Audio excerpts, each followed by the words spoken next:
Hello guys, bersama saya lagi dalam Alright Napa Channel. Masih lagi berkaitan dengan keputusan Mahkamah Persekutuan terhadap cabaran undang-undang jenayah yang dibuat oleh ILIN kepada negeri Kelantan. Ya pastinya ada yang berpuas hati, pastinya juga ada yang tidak berpuas hati, sahabat-sahabat semua.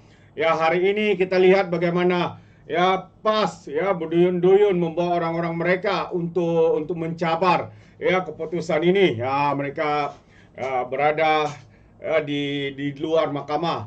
Jadi sahabat semua, untuk pertamanya saya ingin memberikan respon terkini daripada Nick Elin sebagai competition untuk mencabar undang-undang jenayah syariah, bukannya mencabar kedaulatan Islam.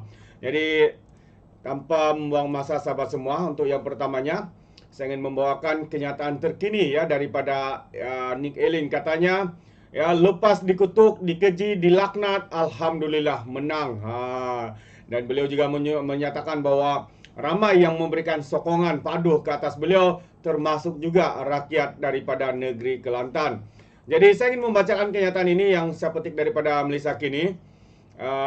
Dengan Peguam Nick Elin, Nick Abdul Rashid, meluahkan rasa syukurnya selepas berjaya membatalkan 16 peruntukan dalam enactment jenayah syariah Kelantan.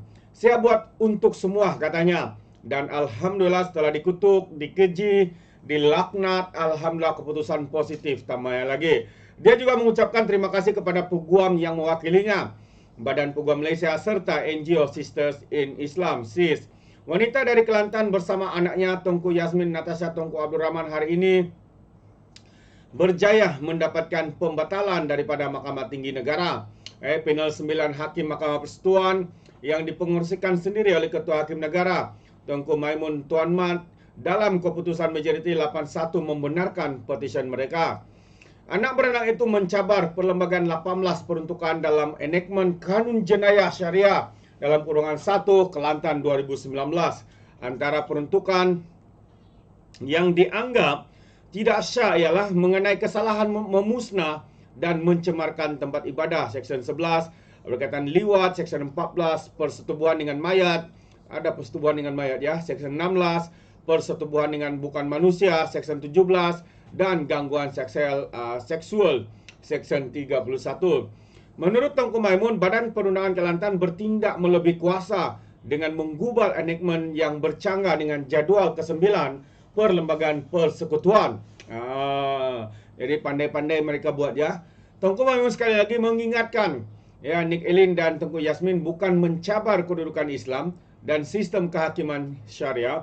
Sebaliknya, keabsahan peruntukan itu di sisi perlembagaan kerana melanggar had kuasa negeri. Jadi lindungi pertahan kedaulatan undang-undang. Bercakap kepada media selepas keputusan itu, Nick Elin juga berkata dia membawa kes itu untuk menegakkan perlembagaan persekutuan dan demi kebaikan Malaysia. Saya peguam. Sebagai peguam, kami pegawai mahkamah. Saya percaya memang tugas kita sebagai pengamal undang-undang untuk menegakkan, melindungi dan mempertahankan kedaulatan undang-undang, katanya.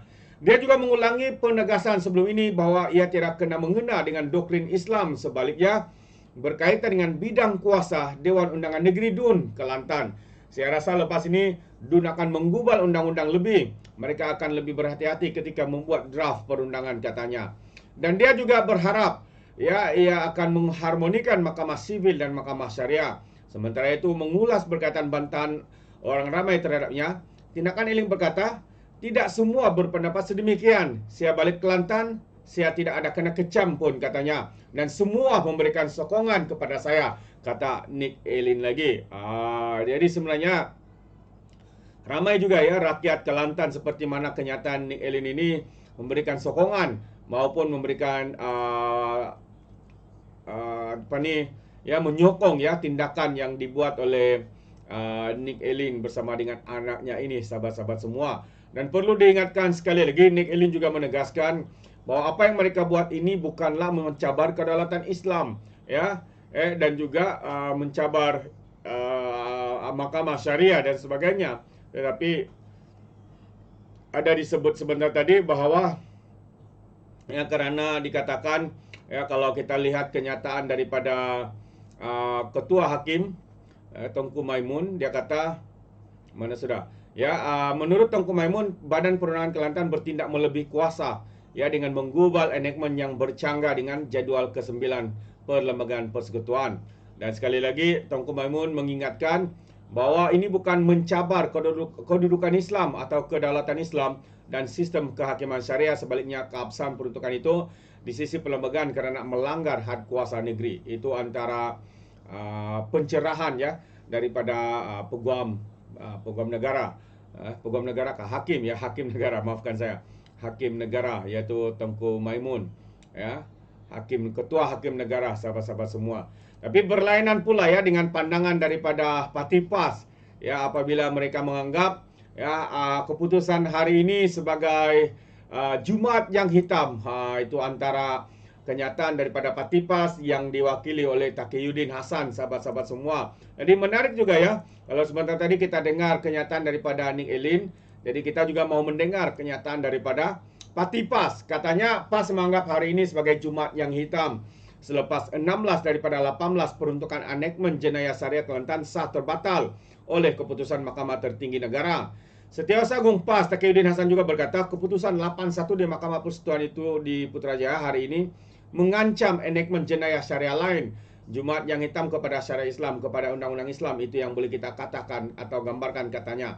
Saya sebagai peguam, kita tahulah apabila suatu undang-undang jenayah syariah atau enactment negeri dibatalkan, bermakna undang-undang jenayah syariah Islam di negeri lain, di 14 buah negeri lain berada dalam keadaan berbahaya dan juga kritikal, katanya ketika ditemui media di perkarangan Istana Kehakiman Putrajaya hari ini.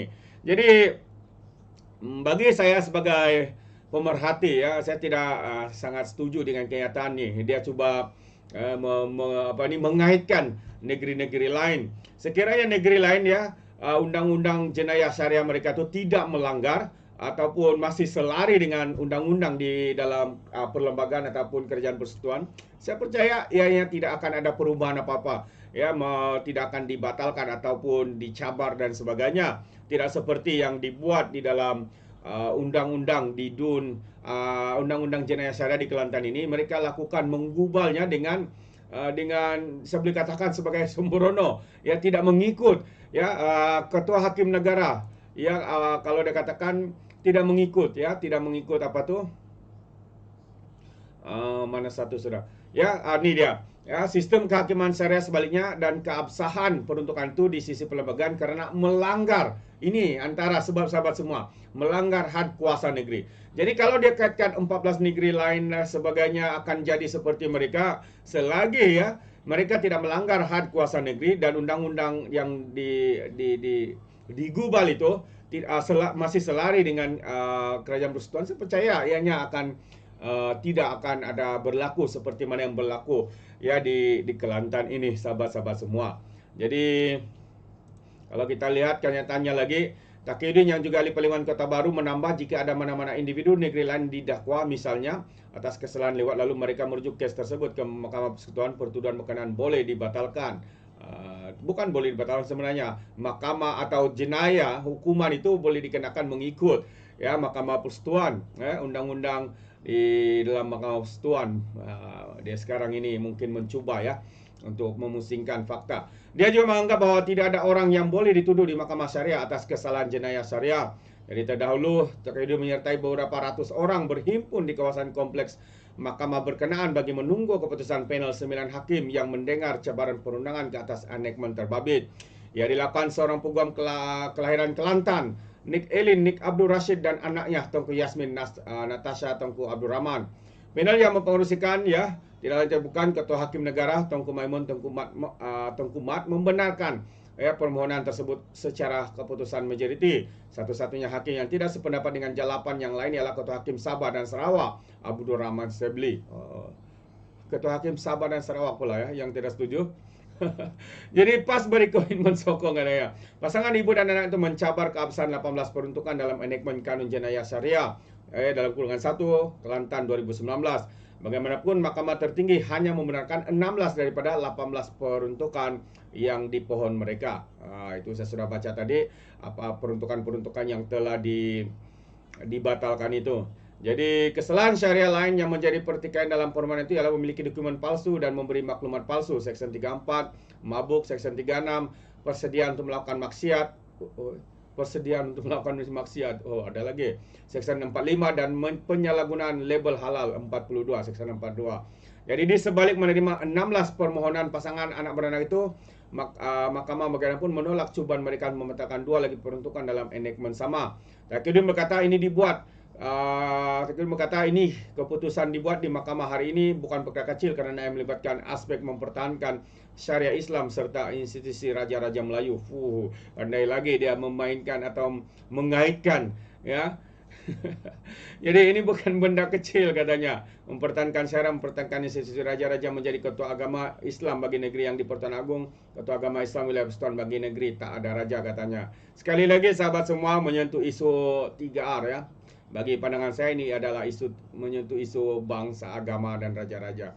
Sedangkan ya ketua hakim negara sendiri telah pun menyatakan bahwa apa yang dilakukan, ya, cabaran yang dibuat ini bukanlah untuk mencabar kedudukan Islam. Bukan mencabar kedudukan Islam sahabat semua. Tapi itu juga yang mereka katakan di dalam respon mereka, dan juga bukan juga untuk mencabar sistem kehakiman syariah. Jadi sekali lagi sahabat semua, kita boleh nampak apa yang cuba dipusingkan oleh pemimpin PAS ini. Dan jadi kami alasan lagi dia, jadi ini kami mempertahankan syariah untuk mempertahankan institusi Raja-Raja Melayu katanya. Sementara itu, Ketua Penerangan PAS Pusat Ahmad Fadli pula menggesa Kerajaan Persekutuan meminda perlembagaan bagi melindungi perundangan di syariah di negara ini. Cuma paling penting kita nak kerajaan percepat pindahan perlembagaan kerajaan sebab sudah 2 majoriti per 3 di Parlimen Kerajaan tak perlu kepada undi pembangkang lagi. Kerajaan boleh buat satu undang-undang yang baru untuk memberi lebih kuasa melindungi undang-undang syariah katanya. Sekali lagi sahabat semua, mereka cuba men-spin. Ya, berapa kali kita mau cakap, berapa kali saya mau baca, ya, kenyataan penjelasan daripada Tengku Maimun sekali lagi mengingatkan, ya, bahwa apa yang dicabar oleh Elin dan juga anaknya ini Tengku Yasmin ini bukan mencabar kedudukan Islam, mencabar sistem kehakiman syariah. Berapa kali kita cakap sahabat semua, tapi mereka masih memusingkan fakta, mereka masih memainkan provokasi dan sebagainya.